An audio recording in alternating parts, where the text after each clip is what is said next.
Salut à tous et bienvenue sur Serial Thinker, la chaîne de philosophie pour tous sur YouTube. Alors aujourd'hui, on va se poser la question suivante. Pourquoi est-ce qu'on est obsédé par le sexe? Est-ce que la philosophie a vraiment quelque chose à dire sur le sexe? C'est pas plutôt une question biologique, comme la digestion ou la respiration?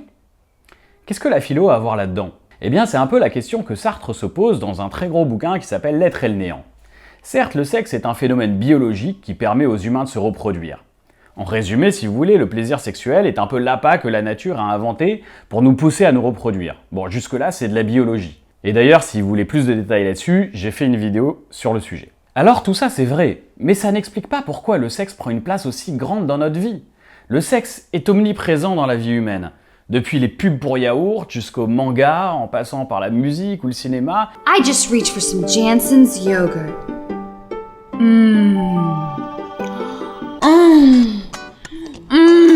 Cut! Alright, Mindy, that was good. Really good. Yeah? We just need to do it again, but this time just less sexual. Right. Plus d'un tiers d'Internet aujourd'hui serait consacré au porno. D'ailleurs, la plupart des animaux se contentent de se reproduire pendant la saison des amours, et ensuite ils passent à autre chose. Donc quand on dit d'ailleurs faire l'amour comme des bêtes, en réalité ça n'a aucun sens. Les animaux consacrent infiniment moins de temps que nous au sexe. Alors qu'est-ce que nous recherchions autant dans le sexe? Est-ce que c'est la décharge de dopamine dans le cerveau suite à l'orgasme? Si c'était le cas, on pourrait faire aussi bien l'amour à un mollusque. Ouais, je sais, c'est très bizarre ce que je viens de dire, mais c'est ce que dit Sartre dans un gros bouquin très sérieux qui s'appelle L'être et le néant. Donc on ne peut pas expliquer le désir sexuel simplement par des phénomènes purement physiologiques. Sartre nous dit que la dilatation des pupilles n'explique pas plus la peur que l'érection n'explique le désir. Pour comprendre ce qui se joue dans le sexe, pour Sartre, il faut d'abord comprendre ce qui se joue dans le désir. Que désirons-nous au fond? Le grand problème de l'être humain, nous dit Sartre, c'est que nous ne savons pas pourquoi nous sommes faits. La fourmi ouvrière n'a pas ce problème. Une fonction lui a été attribuée dès la naissance, mais pour l'être humain, c'est plus compliqué. C'est à lui de se choisir une fonction. En un sens, c'est très angoissant, parce que c'est à nous de choisir. Ça veut dire que ce choix est toujours un petit peu arbitraire. Il ne s'impose pas à nous de l'extérieur. Parfois, on aimerait bien que quelqu'un nous dise ce qu'on fout là, à quoi on sert, et on ne trouve pas vraiment de réponse. Alors quel est le rapport avec le sexe dans tout ça? Eh bien, on y arrive. Contrairement à la fourmi ouvrière, notre identité en tant qu'être humain n'est jamais très claire. Nous ne savons pas vraiment qui nous sommes, puisque nous pouvons nous choisir à chaque instant. Je peux décider d'être philosophe, et le lendemain décider d'être comptable. Notre identité n'est pas évidente. Pour Sartre, l'être humain a un gros problème avec son identité. Et c'est d'ailleurs pour ça que parfois on cherche autant à se rassurer en se réfugiant dans une identité nationale ou religieuse qui nous rassure. Sauf qu'il y a un moment où cette question de l'identité semble se résoudre. Dans le regard de l'autre, j'ai enfin une identité claire. Vous savez comment le regard de l'autre peut facilement nous enfermer dans une case. Ça nous fait souffrir parfois, mais en même temps ça nous donne une identité. Si on cherche autant le regard de l'autre, sur les réseaux sociaux, c'est parce qu'on veut avoir une identité. Mais ce qui est paradoxal, c'est qu'en même temps, cette identité nous enferme dans une case et on a envie de s'en libérer. C'est tout le paradoxe de la condition humaine selon Sartre. On cherche le regard de l'autre, on cherche à être validé socialement, on cherche à être à la mode, on cherche en permanence ce regard qui va nous dire qui nous sommes. Si je m'habille en gothique ou en skater, dans le regard de l'autre, je suis dans la case gothique ou skater, j'ai enfin une identité. D'un côté, ça nous plaît, on a l'impression d'être quelqu'un quand on est identifiable. Mais d'un autre côté, cette identité nous pèse, et on a parfois envie de s'en débarrasser pour être plus libre. En résumé, l'être humain est à la fois en recherche du regard de l'autre, et en même temps il le fuit. L'être humain cherche une identité, et en même temps il veut la fuir. C'est pour ça que Sartre dira que l'enfer c'est les autres. On n'arrive pas à s'en passer, et en même temps ça nous fait du mal quand on se retrouve enfermé dans une case. On a l'impression d'être transformé en objet. Je suis objectivé par le regard d'autrui, dira Sartre. Quand on se prend en selfie sur Instagram, on cherche ce regard de l'autre. Mais en même temps, il nous fait du mal, il nous enferme. C'est tout le paradoxe de l'être humain.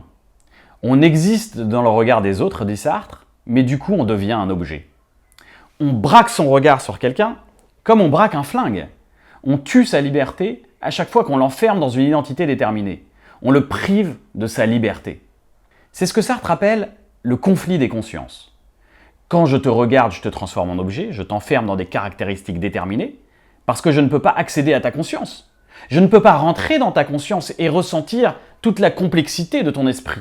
La seule chose à laquelle j'ai accès par mon regard, c'est à ton enveloppe corporelle. Prenons un exemple. Je vois cette fille, et immédiatement, je vais la cataloguer comme gothique ou dépressive, en crise existentielle, qui écoute du métal hardcore. Mais un être humain conscient est toujours beaucoup plus que ça, beaucoup plus que les déterminations dans lesquelles on l'a enfermé. Parce que selon Sartre, la conscience nous permet justement d'accéder à une forme de liberté. Prendre conscience de ce qu'on est, c'est prendre une distance avec soi-même.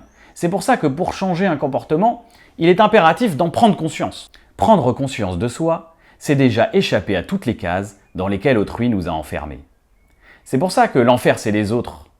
On recherche le regard de l'autre et dès qu'il se braque sur nous, il nous transforme en objet. Parce qu'il ne peut saisir la complexité de notre conscience. Il n'y a que la personne elle-même qui peut se ressentir de l'intérieur et accéder à sa conscience. Donc les humains sont dans un conflit permanent. Quand je regarde autrui, c'est moi le sujet et lui l'objet. Et quand je suis regardé, je deviens à mon tour objet sous leur regard. Pour ne plus être soumis à ce regard, pour ne plus être chosifié par le regard de l'autre, certains vont fuir la société. Into the wild. Ils ne veulent plus être objets, ils veulent être sujet de leur histoire. Ils ne veulent pas être un selfie sur Instagram, ils veulent vivre leur histoire librement, sans être objectivés par aucun regard. Mais vivre de manière aussi libre n'est pas donné à tout le monde, et cette liberté peut devenir vertigineuse. Vous allez voir que le sexe pour Sartre, c'est une manière pour l'être humain de résoudre justement ce problème. Dans la relation sexuelle, on va chercher à dépasser ce conflit des consciences. Mais pour ça, il faut d'abord qu'on réfléchisse ensemble à la notion de désir. Le désir n'est pas seulement immanent, c'est-à-dire à l'intérieur même du sujet, il est aussi transcendant, c'est-à-dire qu'il vise quelque chose à l'extérieur de soi-même. Le désir n'est pas seulement désir d'assouvissement de ce désir, c'est-à-dire de faire cesser une excitation, sans quoi la masturbation suffirait, mais il est aussi désir d'un objet à l'extérieur de moi-même, c'est-à-dire un objet transcendant. Sartre nous dit que c'est une paresse de l'esprit ou un conformisme que d'envisager le but du désir masculin, par exemple, comme étant l'éjaculation. Donc nous désirons quelque chose à l'extérieur de nous-mêmes. Mais quel est cet objet que nous désirons? Est-ce un corps? Alors certes, c'est un corps qui nous trouble, un visage, un sein ou même un pied. Et mes chevilles, tu les aimes? Oui. Tu les aimes mes genoux aussi? Oui. J'aime beaucoup tes genoux. Et mes cuisses? Aussi. Mais en réalité, nous ne sommes pas attirés simplement par un morceau de corps, mais par un corps en situation. Ce qui provoque le désir, ce n'est pas un morceau de chair, mais une attitude. Il n'y a rien d'ailleurs de moins érotique qu'une plage nudiste où tu vois les gens à poil en train de bouffer. Ce que nous désirons, dit Sartre, c'est toujours un être conscient. Bon, à moins de rentrer dans des pathologies bizarres. C'est 75 $ le coup, mon frère. Et d'ailleurs, même le prince dans Blanche-Neige est attiré par Blanche-Neige en tant qu'elle est susceptible de se réveiller un jour. Non, je rentrerai pas dans la polémique s'il faut interdire Blanche-Neige ou pas. Le désir, nous dit Sartre, n'est pas simplement une envie. Quand j'ai envie d'une barre de chocolat, c'est une envie qui vise un certain objet. Mais quand on désire sexuellement quelqu'un, il y a quelque chose que Sartre appelle le trouble. Quelque chose nous submerge et nous envahit. A priori, c'est pas le cas quand vous mangez une barre de chocolat. Dans le désir, nous dit Sartre, la conscience est submergée par le corps. Les yeux se fixent et semblent mi-clos dans une tranquillité lourde, un alanguissement comparable au sommeil. Dans le désir, ce n'est pas seulement le corps de l'autre qui se dévoile, mais mon propre corps. Quand je suis en train de faire cette vidéo, mon corps n'est qu'un instrument pour exprimer une idée. Je suis dans une activité consciente, c'est-à-dire que mon corps est toujours dépassé par ma conscience. Pareil, quand je conduis une voiture, mes mains et mes pieds sont l'instrument de ma conscience. Ils sont toujours dépassés par un projet, qui est celui, par exemple, ici, de conduire le véhicule. Dans le désir sexuel, c'est exactement l'inverse. La conscience, au lieu de dépasser le corps, va au contraire s'enliser dans le corps.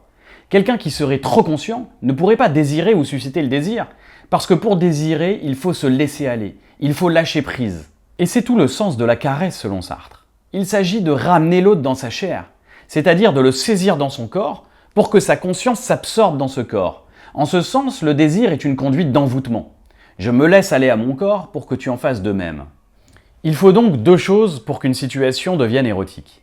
D'abord un être conscient, a priori on ne désire pas un animal ou un objet, et que je puisse envoûter suffisamment cette personne pour qu'elle se laisse aller à son corps en abandonnant sa conscience. Alors, effectivement, bon, vous allez me dire, il y a des perversions comme la zoophilie ou encore l'attirance pour les poupées en silicone. Vous rencontrez quelqu'un sur Internet, elle est là ce soir, Irena.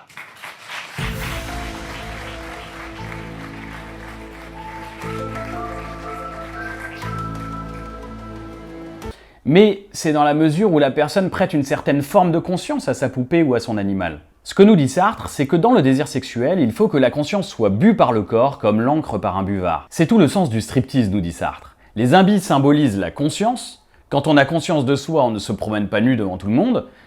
On a honte, on est timide, on est pudique. La pudeur, c'est quand on est conscient. Par contre, pour se dénuder devant quelqu'un, il faut abaisser le niveau de conscience, comme si on était en quelque sorte ivre. Tout l'érotisme du striptease, c'est précisément la conscience qui se laisse aller au corps. Donc avoir une relation sexuelle, nous dit Sartre, c'est essayer d'échapper au conflit des consciences. Parce qu'en quelque sorte, on se met d'accord dans cette relation pour abaisser notre niveau de conscience dans une forme d'ivresse et se laisser aller entièrement au corps, à la jouissance. Il n'y a plus de conflit puisque les corps fusionnent dans l'abandon de la conscience. La relation sexuelle serait la seule relation où on atteint une sorte de réciprocité. Pour dire les choses un petit peu autrement, notre conscience, c'est une sorte de flingue braqué sur l'autre. Parce que quand je prends conscience de l'autre, c'est moi le sujet et lui l'objet. Faire l'amour avec quelqu'un, c'est comme si on décidait mutuellement de ranger les flingues au placard. Plus personne n'est le sujet, parce qu'on fusionne nos corps. Mais Sartre dira que la relation sexuelle ne parvient pas totalement à réaliser cette fusion. Notamment parce que le plaisir nous ramène à nous-mêmes et nous empêche de réaliser cette fusion. C'est la raison pour laquelle la relation de pur désir sexuel n'apporte pas toujours une véritable satisfaction pour Sartre. Et on passe alors à une autre forme de relation, la relation amoureuse par exemple. La relation amoureuse n'est plus centrée uniquement sur le plaisir, et elle nous permettrait peut-être d'aboutir à une forme de relation plus forte encore. Mais ce sera l'objet d'une autre vidéo sur la question de l'amour chez Sartre. Alors si cette vidéo vous a plu, vous pouvez vous abonner. Si vous avez des questions, il y a les commentaires. Et moi je vous dis à très bientôt pour une nouvelle vidéo.